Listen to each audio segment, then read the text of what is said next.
All right, now all right. So this guy, his name is Scott Boras. Very important character. Very successful businessman. He single-handedly reinvented the world or the industry of sports negotiation. He is a disruptor. All right, he was a lawyer. He was a baseball player when he was a kid, and he wasn't that good. He always wanted to go to be a major league baseball player, but he admittedly wasn't good enough to do it. So he went to school and he became a lawyer, and he reinvented himself. As I've told you guys many times, that you have to be able to reinvent yourself. He reinvented himself and used his understanding of negotiations in the legal world to reinvent baseball and sports negotiation. Anytime you hear such and such has got a new contract for $300 million and such has got 100, Alex Rodriguez, when he got that huge contract, he was Jennifer Lopez's last husband, right? He got a sick contract for like $190 million. It was Scott Boras. All right. So anytime you hear people get huge contracts, 99.9% of the time it's Scott Boras. He even has his own Scott Boras Academy where he teaches athletes, and everybody who, like Jay-Z and all these people, want to get into the sports negotiation business. They're trying to be Scott Boras. He is the godfather of baseball negotiations. A very quiet guy, very soft-spoken, right? He goes into these meetings, and the owners of teams hate his guts, right? They'll say, we're not paying this guy. I don't care who he is. I don't care if he's an all-star. We're not paying him more than $45 million. That's it. And they'll go into the meeting, and when they come out, the owners will be sitting there with deer in the headlights, and they'll say, we gave him $300 million. We had to. Scott Boras had us by the cojones. All right. He is an assassin. The reason I'm telling you this is because, I don't know if I said this already, him and people like him believe that negotiation and business is warfare. And it's embedded in their language. All right. He also uses an understanding of value, exactly what I've started this class teaching you, ladies and gentlemen, to force these teams to pay his players what he wants. And he's very quiet. He'll say, listen, the player's value is a lot more than what you're offering. And he'll start pointing out how they're going to sell popcorn and T-shirts and jerseys and tickets. And before you know it, the teams have to give the player what he wants. And I think he gets like 10% of whatever he signs, or some ridiculous amount. But he is made himself a very wealthy man. So now whenever you're watching TV, you'll see him in the owners' boxes pointing out and talking to his players the way the late, God rest his soul, Kobe Bryant would be sitting courtside talking to his daughter. He is the guy.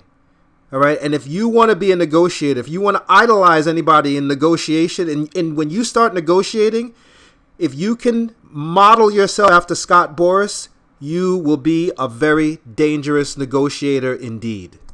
He is the man. He's the godfather of sports negotiation. I can't say enough about him. He is a living legend. All right. He single-handedly is the reason why all these athletes are getting hundreds of millions of dollars. It's because of Scott Boras. So I'm sure you guys have all seen this formula. If you have not, this is Sir Isaac Newton's theory of relativity. It is probably the most famous formula in the history of humanity in the last 100 years. And people think that I didn't even know this. My editor told me this, which I'm admitting, that they took that formula and used it to reinvent or to create the atomic bomb. Whenever you hear about Hiroshima and dropping, the atomic bomb on Hiroshima, it was basically an application, or when they say application, like a use, like all the little apps on your phone, engineers call them applications, right? They took this formula, this very simple formula, and turned it into an application for an atomic bomb that ended, I think, World War I immediately. It was over, right? So if you don't think that academics is aggressive and has applications in war, think again. All right, so ladies and gentlemen, the vocabulary word of the day is, or phrase of the day is, target demographic. All right, and this is a very important concept to understand. And in terms of war, your target, like being a sniper and you can hit your target, that's exactly how you should think about this. All right, your target demographic is basically the people. Is basically demand. The definition that we've already gone over for demand, people who have the ability and the willingness to buy your product, is your target demographic. All right. So when it says the willingness, meaning that the people that are in pain and your product can solve their pain, that constitutes willingness. Now they have to be in pain and they have to have the money to buy your product. So another thing you have to keep in mind is that some people may have the ability and the willingness, but they're like, no, I'm not buying it from you. All right, that happens. That happens, right? And that's not demand. All right, but there's ways you can get around. You can get them to buy your product if they have the ability and the willingness, right? So they might not buy the product from you, or they may just not want to buy it, but they can buy it and they need it.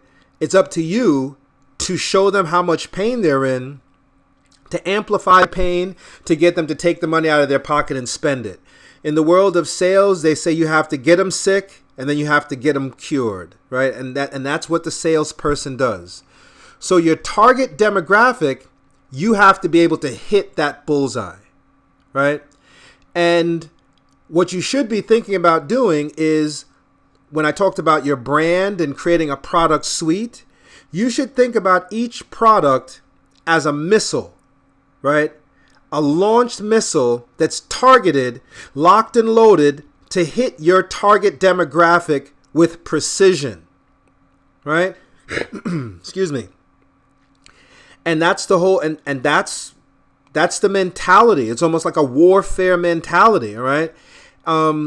We're gonna launch all our products at our target demographic, right, with our marketing and advertising, all right, and it's gonna hit our target. And remember, your disruptive innovations are supposed to destroy industries, right?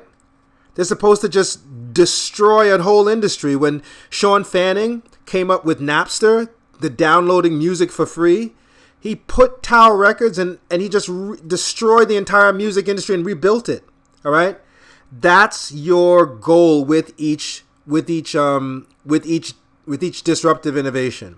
And just to further solidify the warfare mentality of business, the first people that you're supposed to hit or you're supposed to target with your disruptive innovations that you launch into the public as missiles, the first people that you go after is called your beachhead.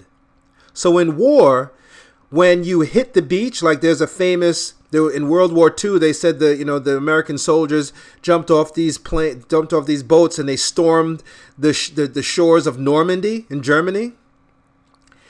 That's what they literally call it, your beachhead, meaning who is the first people you're going to attack, right?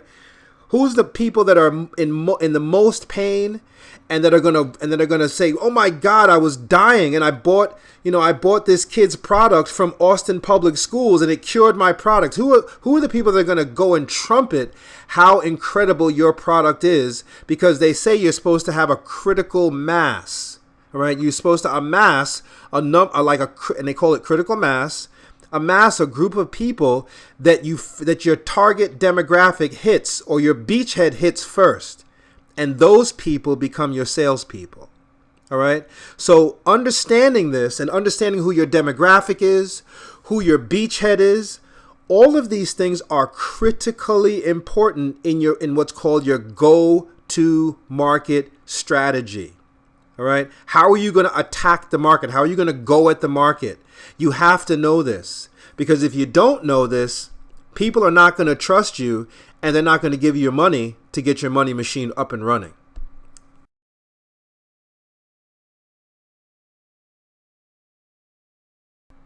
Now remember, we said that people only do things for other people if they know that doing what you want them to do is going to get them what they want in life. Right? So these rich people, they want to hide their money from capital, and they want to profit. They want to hide their money from capital gains tax. They're going to either dump it in art, or they're going to invest it in some other companies, and they want to profit. They want their money to go up. All right, they want to grow their money. All right, and these people, the first people that you're going to get money from, are going to be called your angel investors.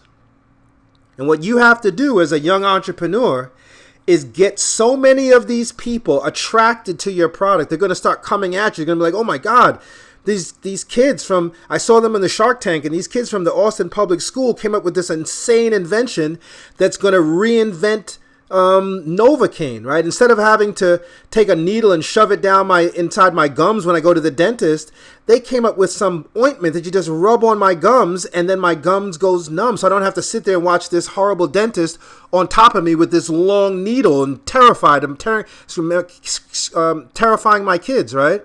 I want in on this product, right? Your first angel investors are going to give you money, and you're going to put that money in a bank account. And that bank account is called a war chest. All right? And that war chest is designed to help you build your money machine and fend you off from other companies that are going to start to see you as a threat, and they're going to want to attack you. They're going to attack you with their lawyers. They're going to send spies into your companies that are called moles. All right? It's called corporate espionage. All right, another word for being a spy is espionage. And they're going to send employees to come and get a job with you, and you're going to hire them not knowing that they're from the competition here to steal your ideas and destroy you. To defend yourself against this, you're going to need what's called a war chest.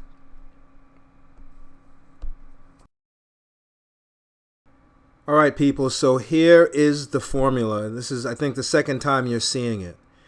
And I've never told anybody this before because I didn't think people could handle it. People already think that black men are violent. So I haven't. You, ladies and gentlemen, are the first people to hear me admit that although I present this formula to people as some mathematical representation of a company and Shark Tank and a mathematical formula, blah, blah, blah, blah. Right? Nice, peachy keen. Most people don't know that this formula, from my perspective, it's a gun. It's an economic weapon. It's an automatic machine gun. And my job here is to teach you how to load it and fire it accurately.